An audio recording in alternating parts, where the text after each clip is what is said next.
Minhas saudações a todos aqueles que assistem a esta exposição, hoje gravada, do registro sobre registro número 176, que vai tratar da perempção da hipoteca.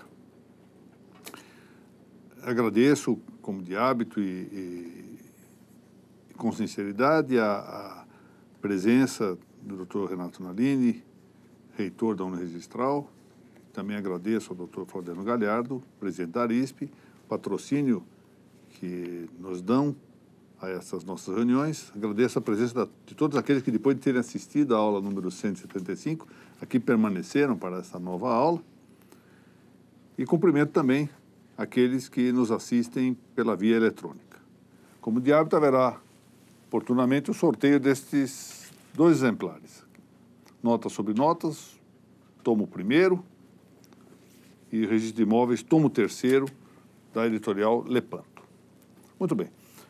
Nós vamos tratar aqui do tema da perempção da hipoteca, o que nós vamos fazer ao largo de 3 exposições. Hoje a primeira e vamos, nas próximas 2 exposições, continuar nesse assunto, porque haverá um interregno para tratar do tema da prorrogação da hipoteca, que está ligado também, de algum modo, com o tema da perempção. Quero observar a partida que, graças à generosidade do nosso público, corrigiram-me, em boa hora, um equívoco cometido na aula anterior. Eu andei mencionando o Código Civil de 2005. Ato falho por retroceder o algarismo 5 do Código de Processo Civil de 2015.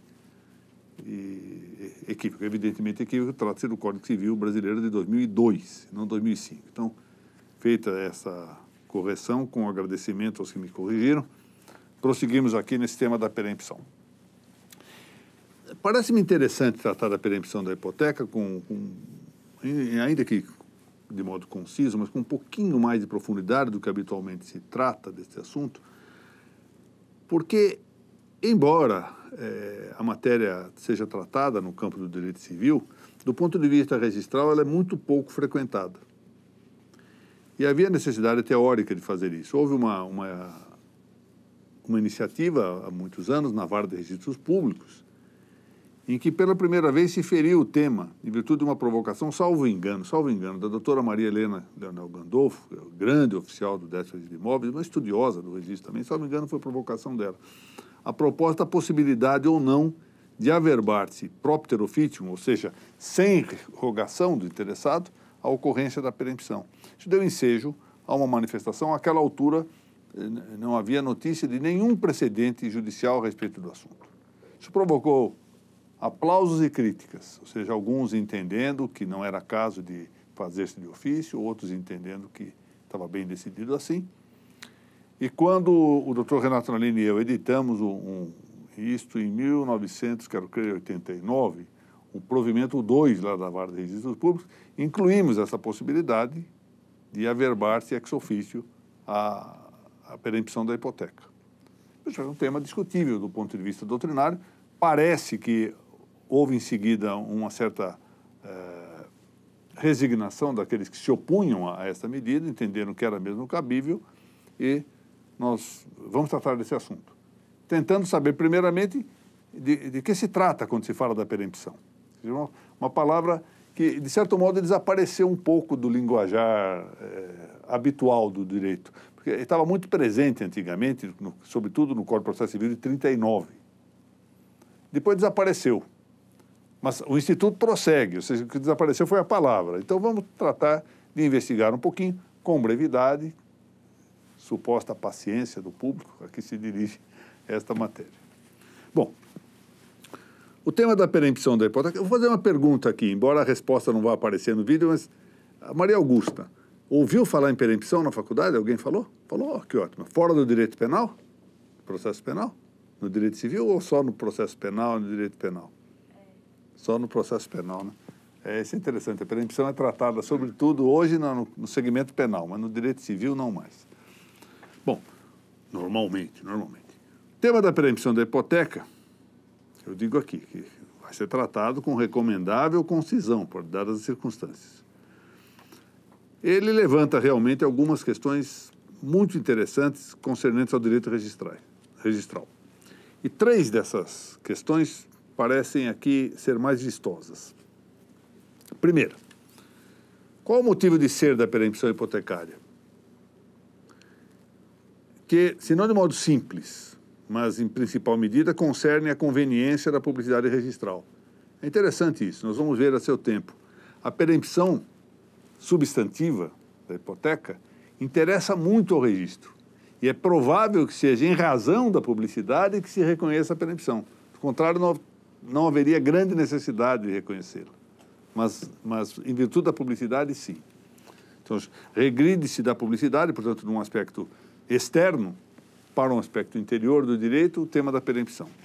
Segundo, do aparente confronto dessa perempção com a legitimação registral. Nós vamos ver lá à frente. É um tema muito interessante, já antecipo. Ou seja, como se é possível conciliar a perempção substantivamente, ocorrida, portanto, fora do registro, com o fato de que o artigo 252 da Lei de Registros Públicos mantém a vigência do direito enquanto não cancelado. Como é que isso pode conciliar-se? Isso é um tema a discutir. Finalmente, da exigência ou não da instância, ou rogação, ou solicitação, ou pedido que deve ser feito para o cancelamento do registro de hipoteca perempta. Isso quer dizer se ela pode ou não ser objeto de cancelamento, ela hipoteca por perempção, por ato oficial, ou se depende da rogação, que é o tema, enfim, ao fundo derradeiro com que nós vamos examinar aqui, quase como consequente da análise dos temas anteriores. Bom, o que se entende por perempção da hipoteca? Ela pode definir-se a extinção ou perecimento da hipoteca pelo decurso do prazo máximo da garantia. Então, o que é a perempção da hipoteca? Bom, a perempção da hipoteca é a extinção da garantia pelo decurso de seu prazo de limite superior, pelo prazo máximo. Isso ocorrendo, dá-se a perempção. O nosso vernáculo, perempção, resulta do substantivo latino peremptio, peremptionis, que tem a acepção própria de morte violenta, assassínio. Aí eu cito aqui 2 autores importantes na área dos dicionários, dos vocábulos latinos, Francisco Torrinha e o nosso Santos Saraiva. É um vocábulo que se indica derivar do verbo pereo, infinitivo perire, desaparecer, perecer, morrer. Perire exatamente. A exemplo do que ocorre com os institutos de decadência, prescrição e preclusão, também a ideia de perempção está ligada a de tempo. E no direito romano, correspondia não a mors litis, ou seja, a morte da lide, mas em muitas hipóteses a mors iuris, ou seja, a morte do direito. Ou seja, não era só a morte do processo, da lide, mas a morte do próprio direito. Pelo decurso de dado prazo. Sempre a ideia de decurso de tempo, decurso de prazo. A perempção com efeito é, por primeiro, uma categoria ligada ao processo. Não só em Roma. Porque é aí que está, a questão deve ser vista assim. Por que ligada ao processo? Porque em Roma o direito, na verdade, de algum modo, sempre estava ligado à ideia do processo. Se não que assim se verá adiante, da mesma forma entre nós, a perempção, sobretudo, tem força no campo do processo. Disto advém que, para bem compreender o Instituto, nós precisemos fazer uma visita, uma incursão, ainda que rápida e bastante periférica, não pode deixar de ser assim, a sua importante participação dela, a perempção, no campo do processo, sobretudo o civil. Nós vamos nos remeter nessas linhas ao campo civil, porque mais interessa essa matéria para o nosso exame aqui do direito registral. Estamos tratando da hipoteca, lembremos disso. Mas não se deve ignorar que a perempção tem seu papel no campo do processo penal, como acaba de dizer aqui a Maria Augusta.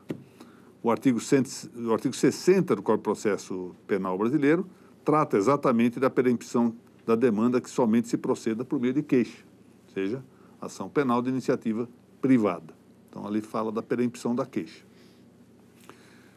Durante o período em que, no direito romano, o impulso processual era um encargo exclusivo das partes, Ou seja, não era o juiz que impulsionava, sempre as partes que tinham que impulsionar o processo. Em uma das muitas leges Iuliae, houve a previsão do limite de 18 meses para a duração de um processo que se fundasse no direito civil. Era o tempo máximo no processo, 18 meses. Muito bem, muito bem.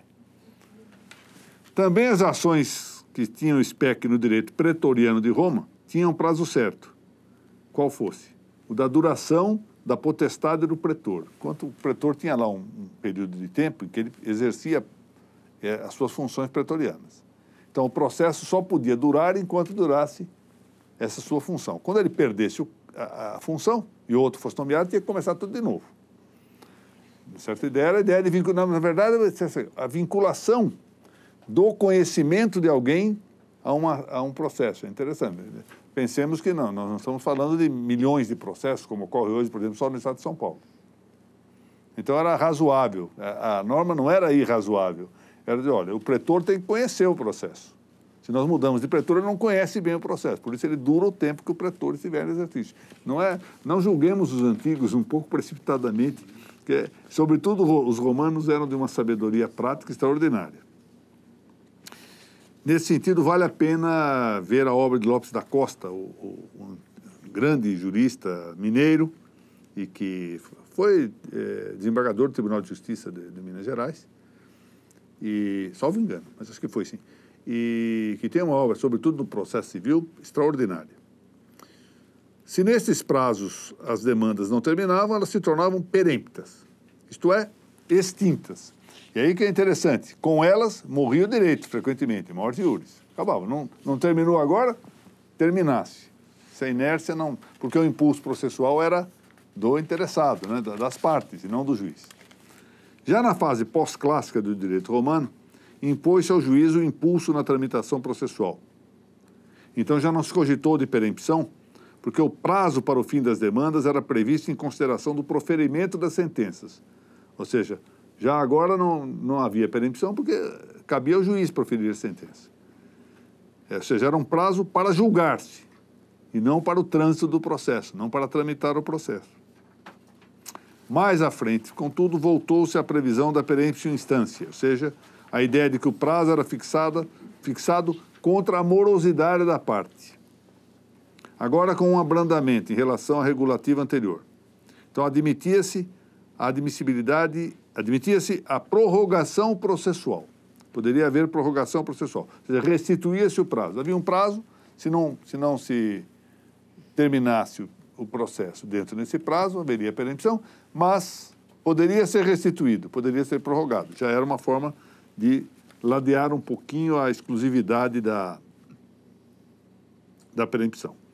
O que se tornava possível, num primeiro momento, por meio de um decreto imperial ou papal, e depois por mero despacho do juiz. Primeiro tinha que se dirigir a uma autoridade superior. Só a autoridade superior poderia prorrogar ou não um determinado processo.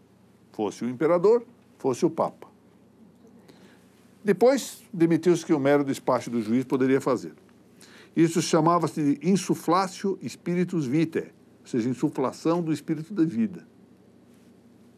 Dava vida de novo. Veja, o perecimento não era assassínio, não era morte violenta, então nós vamos ressuscitá-lo no fundo, insuflatio spiritus vitae.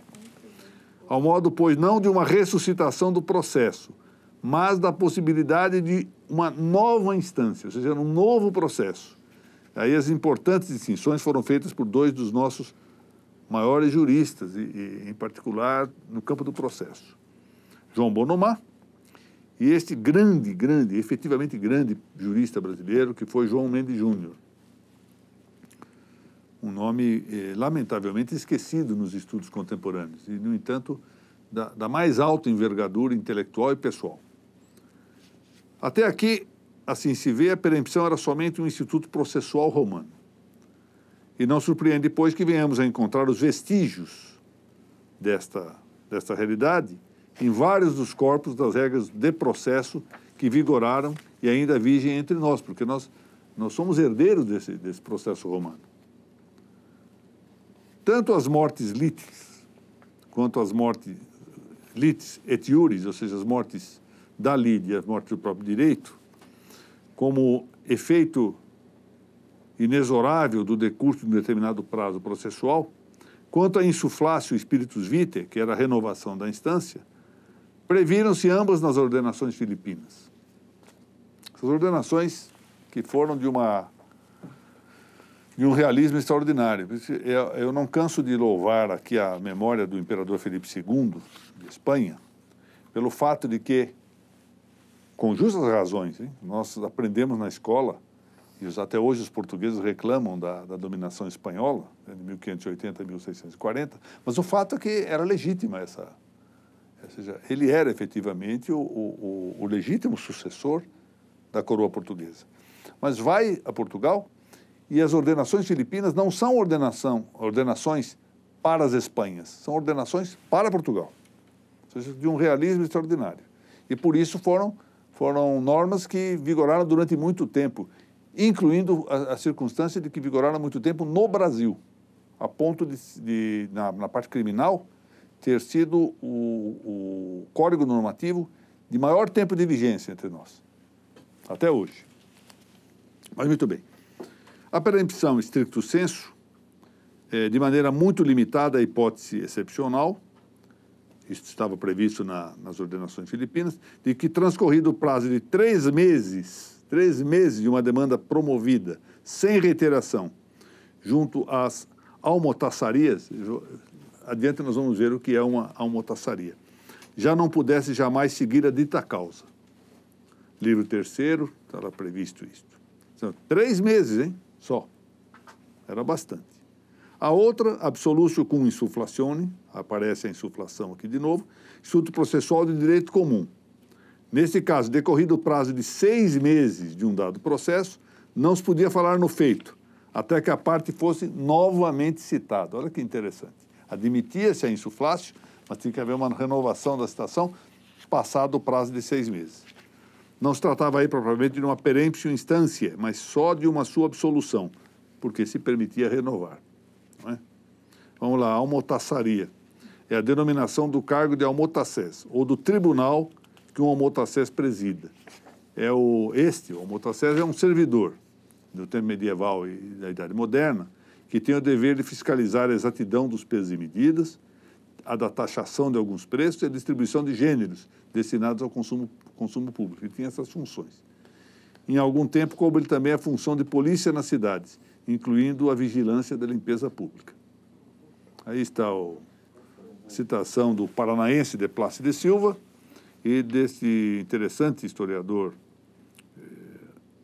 português Antônio Manuel Espanha. Muito bem. Um decreto brasileiro de 1898 diz em seu artigo 68 alguma coisa relativa à perempção da instância e da ação. Topamos adiante com a ideia não só de suspensão da instância pelo transcurso de dados prazos, e assim eu vou citar aqui algumas coisas que já estão no texto. Consolidação das leis do processo civil do grande conselheiro Ribas. Código de processo civil do Espírito Santo, de Minas Gerais, de Pernambuco, do Rio Grande do Sul, e Código Judiciário do Rio de Janeiro e de Santa Catarina. Observe o seguinte, durante um período no Brasil, houve a estadualização do processo. E se fazia com grande proveito, diga-se de passagem. Eu não sei se seria a melhor fórmula hoje. Hoje eu não sei dizer. Mas naquela altura era muito interessante fazer códigos de processos estaduais porque reconheciam-se as realidades regionais. Os senhores imaginam que hoje nós temos que fazer um código que abranja desde a situação do Rio Grande do Sul até a situação do Acre, de Rondônia, de Roraima, que abranja tanto as situações das grandes cidades quanto de pequenas cidades, e que muitas vezes, para fazer a citação de alguém, tem que pegar um barco. E é um código só, como se o Brasil fosse homogêneo, como se nós não tivéssemos diversos Brasis. Por isso a grande vantagem de fazer códigos estaduais. E aqui funcionou muito bem, mas funcionou por muito pouco tempo. Alguns códigos eram particularmente bons. O de Minas Gerais e de São Paulo eram muito bons. E o de São Paulo até eu tenho em casa, agora não vou lembrar o nome do autor, 4 volumes de comentários ao Código de Processo Civil de São Paulo. Ele deu ensejo até uma obra doutrinária de grande valor. Também havia interrupção da instância no Código de Processo Civil do Distrito Federal. Olha o que diz o artigo 102. Distrito Federal, que a altura era o Rio de Janeiro. Dá-se a interrupção da instância pelo abandono ou silêncio das partes, deixando o processo parado em cartório por mais de 6 meses. E no Código de Processo Civil de São Paulo, foi uma lei 2.421, lei Bandeirante, de 1930. O artigo 222 dizia o seguinte: interrompe-se a instância, portanto não é propriamente perempção, é interrupção, quando não se tenha falado no feito, parado em cartório pelo lapso de 1 ano.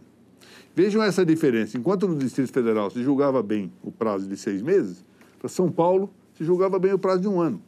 Esse tipo de diversidade, de diversificação, é que era razoável para adequar a realidade de cada região. Nós fomos perdendo um pouquinho a ideia de federação. É bem verdade que no Brasil, esse é um juízo insuspeito justamente feito por Rui Barbosa, que foi quem mais insistiu na ideia do federalismo. No Brasil, adotou-se o nome Estados Unidos do Brasil, e Rui Barbosa disse, está citado por Joaquim Nabuco, um livro magnífico de Joaquim Nabuco, que no Brasil houve a reunião das coisas já reunidas.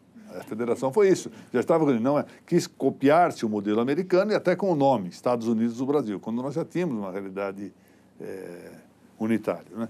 Mas, em todo caso, uma vez estabelecido, era razoável pensar-se na federação para manter as normas aplicáveis à realidade. Portanto, admitia essa renovação de instância por meio de nova citação, no caso de São Paulo. Trata-se aí de vestígios da peremptio instância romana. Mas, volto a dizer, não se cuida propriamente de perempção, pois que a instância não se extingue quando apenas se suspende ou se interrompe. E a perempção é assassínio, morte, extinção. O Código Brasileiro de Processo Civil de 1939, portanto, já estamos aqui num prazo relativamente curto, com 3 códigos de processo civil. Em menos de 100 anos, bem menos de 100 anos, tivemos 3 códigos de processo civil. Previu em seu artigo 201 exatamente a absolvição da instância.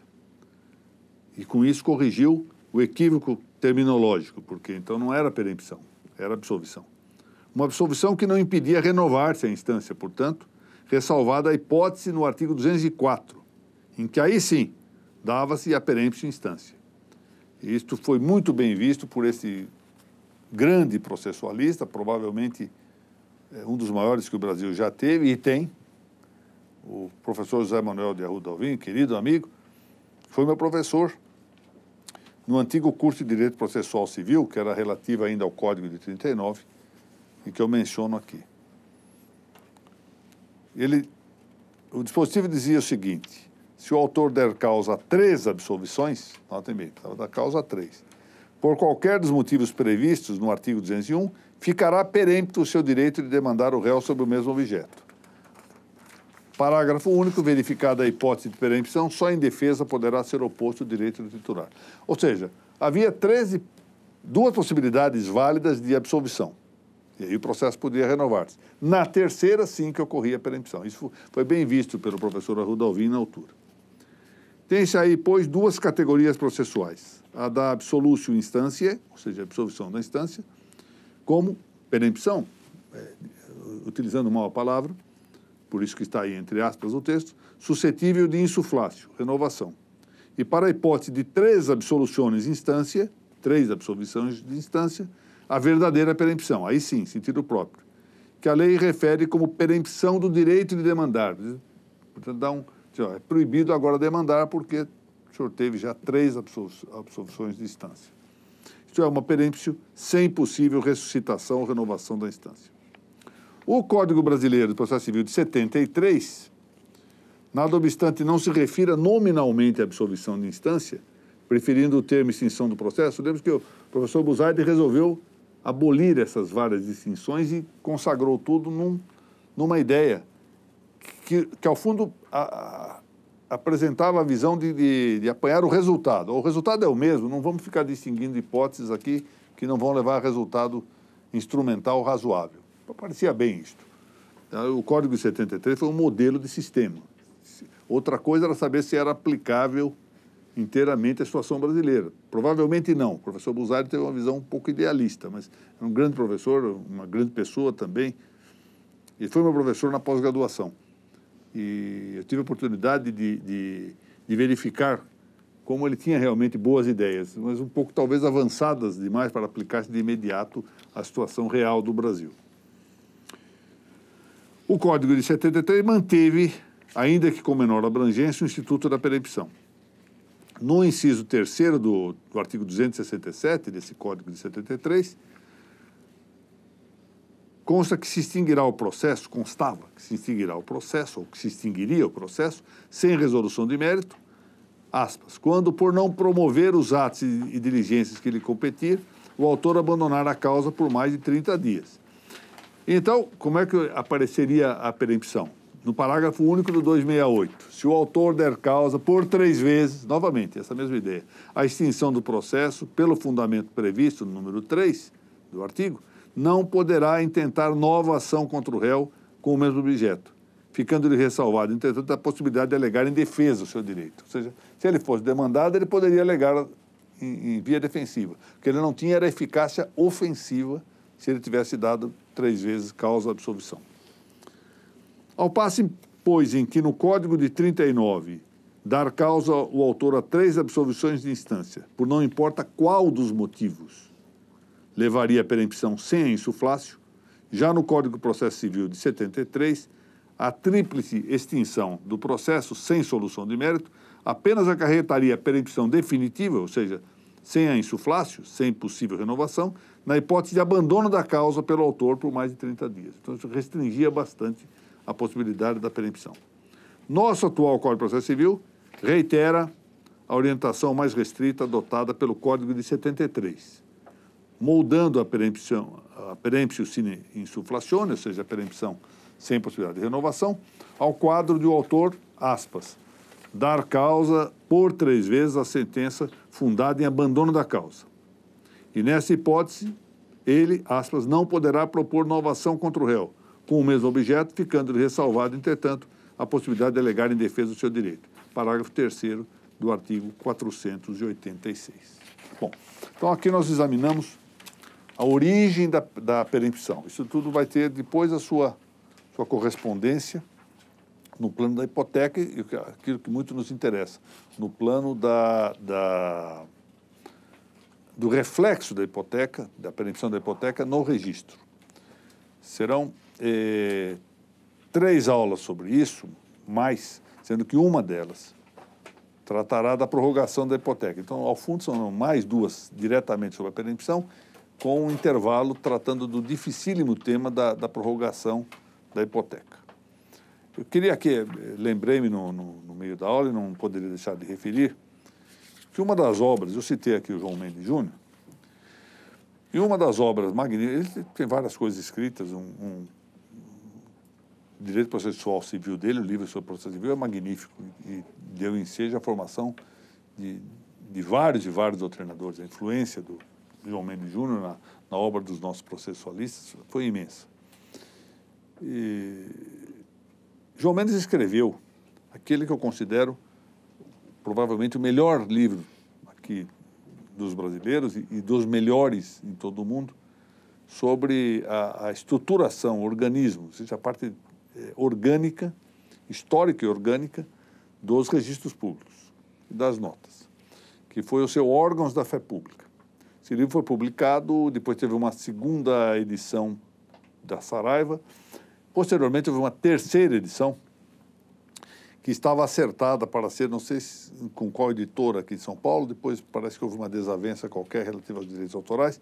O fato é que acabou saindo em um número da Revista de Direito Imobiliário do IRIB. Então está lá, o texto está lá para quem quiser consultar, é mais fácil de achar nesse texto da Revista de Direito Imobiliário do que nas obras anteriores, nas edições anteriores. O que há claro que perde-se um pouco por estar num formato de revista, o livro, de certa forma, era mais fácil de ler-se. O que há de interessante que eu queria mencionar é que o professor João Mendes, na abertura do seu trabalho, refere-se ao fato de já ter concluído o 2º tomo. Ou seja, esta obra, Órgãos da Fé Pública, publicada era do primeiro tomo. Ele se refere ao fato de já ter concluído o segundo tomo. A verdade é que não se achou nunca esse segundo tomo. Não se sabe se ele antecipou o que já estava concluído sem o ter feito, que não parece muito provável, porque ele era um homem muito exato, ele era moralmente muito reto.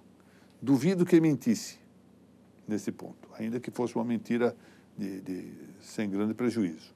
Então é muito possível que ele tenha feito e que esteja extraviado. Mas que é o grande sonho de boa parte dos doutrinadores hoje da área do registro é reencontrar o material que se supõe deva ser realmente brilhante, porque o texto publicado é de uma erudição extraordinária e uma clareza também. O João Mendes Júnior se norteava por uma clareza muito grande na expressão. E muito erudito, por assim dizer, não dava ponto sem nó. Cada afirmação tinha o seu ponto de apoio. Em todo caso, é uma leitura recomendável, efetivamente, ainda que parcial, porque só está nesse primeiro tomo. E, sobretudo, hoje recomendável, porque ali estão boas indicações para nós distinguirmos o tema da fé pública. O título é exatamente Órgãos da Fé Pública. E ali nós podemos distinguir muito bem o que é a fé chamada fé judicial, ou seja, a fé dos ofícios judiciais, a fé registrária, a fé notarial, as chamadas fés extranotariais, distinguindo isto que hoje em dia vem sendo tratado, lamentavelmente, como se fosse uma coisa só. Virou uma barafunda, né? Juntaram-se todas as fés e tudo como se fosse a mesma coisa, quando na verdade não são.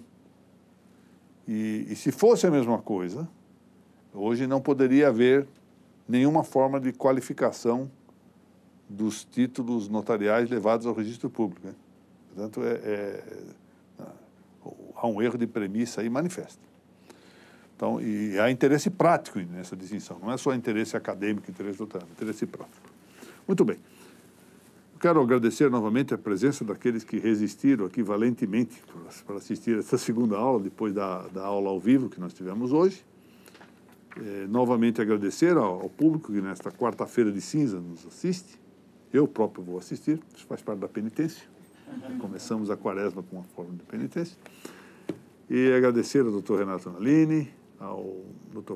Floriano Galhardo, o patrocínio que nos concede, a oportunidade que nos dá para essas reuniões.